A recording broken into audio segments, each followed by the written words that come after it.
Présent au festival Trolls et légendes, une compagnie qu'on connaît un peu dans les Ardennes et qui tourne un peu tout autour, c'est la compagnie du Dragon Vert. Pour parler de cette compagnie, j'ai face à moi Laérine ou Garléos du Rohan. Je suis biclassé. Voilà, c'est un cumulard quoi. C'est ça. Donc, question tout d'abord, la compagnie du Dragon Vert, pour ceux qui se posent un peu la question, qu'est-ce que c'est? Alors, c'est une compagnie à la fois de reconstitution, mais pas comme on l'entend d'habitude. C'est-à-dire qu'on ne reconstitue pas le Moyen-Âge ou le napoléonien, l'époque napoléonienne, ou je sais pas, l'âge de pierre. Nous reconstituons l'univers de John Ronald Reuel Tolkien. Voilà. Plus particulièrement le Seigneur des Anneaux au troisième âge. Le troisième. Voilà, la fin du troisième âge, à peu près l'époque du Seigneur des Anneaux en fait.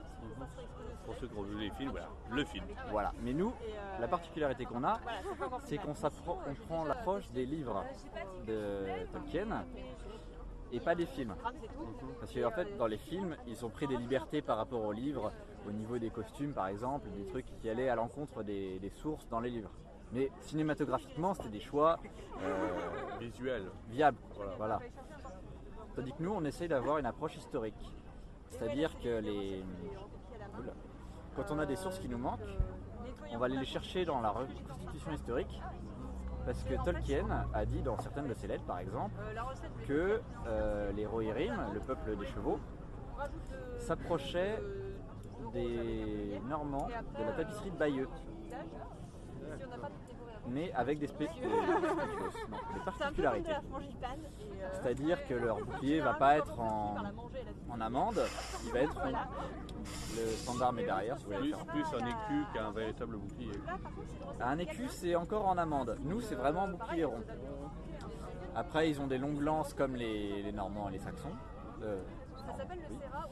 Et on a aussi des longues épées. À l'inverse des Normands qui, eux, avaient des courtes épées appelées scramasax. En gros, c'est ce genre de couteau, mais en plus long. Nous, ce sont des longues épées. C'est dit dans Le Seigneur des Anneaux, d'ailleurs. On a le Gondor, qui, lui, s'inspire plus du XIIIe siècle.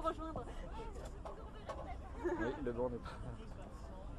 Le Gondor plus XIIIe siècle. Après, on va avoir des peuples plus... comment dire, ésotériques. Les elfes, par exemple, on n'a pas de source précise. On peut aller...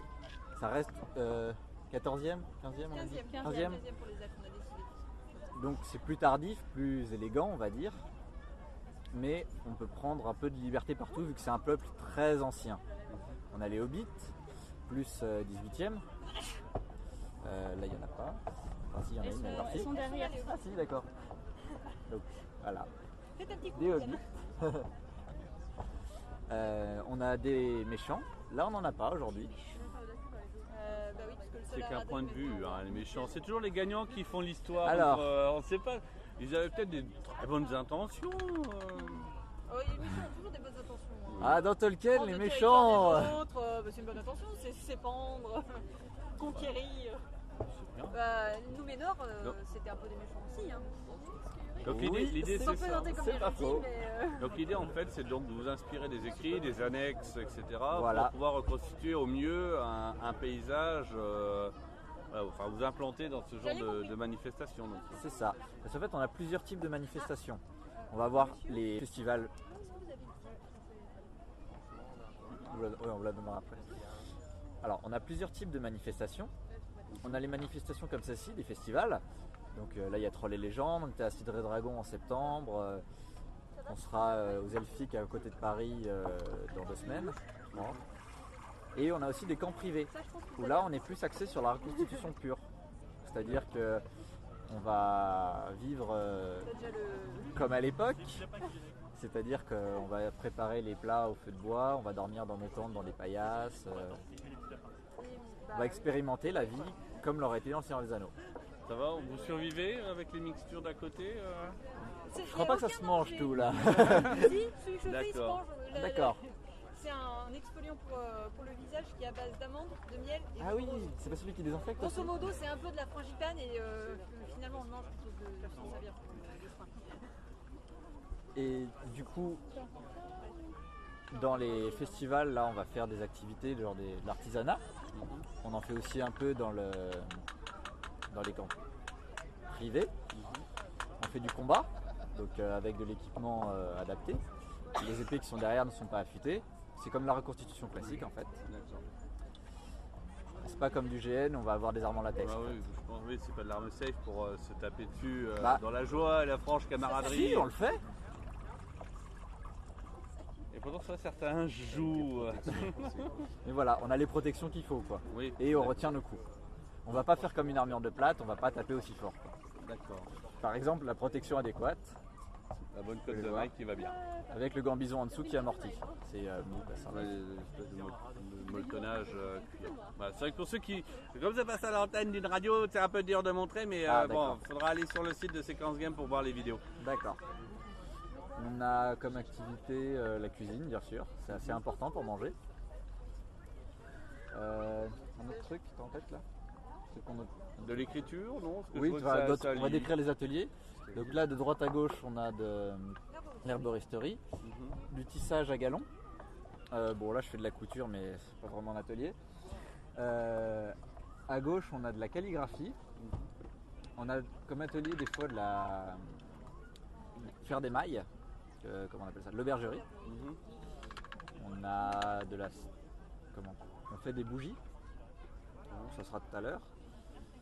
La cuisine, ça peut compter comme un atelier aussi, préparation des repas. Au niveau des repas d'ailleurs, vous dites on fait cuire comme à l'époque, mais au niveau de l'alimentation, vous tentez des recettes, on va dire typiques moyenâgeuses On va prendre des recettes Tolkien carrément. On a des libertés grâce à Tolkien, par exemple la patate. La patate chez les hobbits, dans Bilbo le Hobbit par exemple, on sait qu'ils mangeaient des patates. Tandis qu'au Moyen-Âge, on sait qu'il n'y avait pas de patates vu qu'elles venaient d'Amérique. Donc on a plein de libertés comme ça. Le thé, l'herbe à fumer. Oui. Le tabac, oui. Qu'est-ce qu'il y a d'autre comme petite liberté? Du coup, on se permet aussi les tomates. Oui. Donc, plein de trucs qui en fait sont super utiles puisque les patates c'est facile à faire et ça nourrit bien. D'accord. Le futur de la compagnie qui doit fonctionner, je pense, en associatif ou vraiment compagnie il y a pas de c'est une association. Une association avec son bureau, son CA, Et l'idée à l'avenir, c'est d'étendre tout ça ou de renforcer l'équipe ou rester sur ce modèle-là qui tourne très bien? En fait, le plus on est, le plus d'ateliers on peut faire. Donc l'idéal, c'est d'être le plus possible.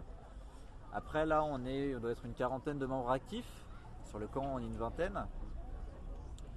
Parce qu'en fait, on est répartis entre la Belgique et Toulouse. Voire plus loin en plus. Je crois qu'il y en a qui sont plus loin encore. Ça va, c'est assez... C'est assez large. Et après, ça va de Strasbourg à la Bretagne aussi. Donc en gros, Europe, c'est francophone d'Europe, quoi. D'accord. Donc c'est pour ça qu'on n'est jamais tous là. Et donc le plus on est, le mieux c'est. Et justement, pour vous joindre? Alors, on a des cartes. Donc on a un site internet, on a un forum, on a un chat des fois, mais on n'est pas tout le temps dessus. On a MSN, Facebook.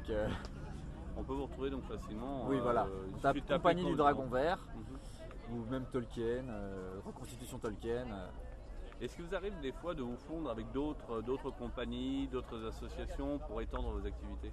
Par exemple, là, on a un camp commun, mais on n'a pas du tout la même activité. C'est juste qu'on va partager le feu. Les tables vite fait, mais ce sera vraiment la vie de camp. Parce que en reconstitution Tolkien, à ce que je sache, en France, on est les seuls.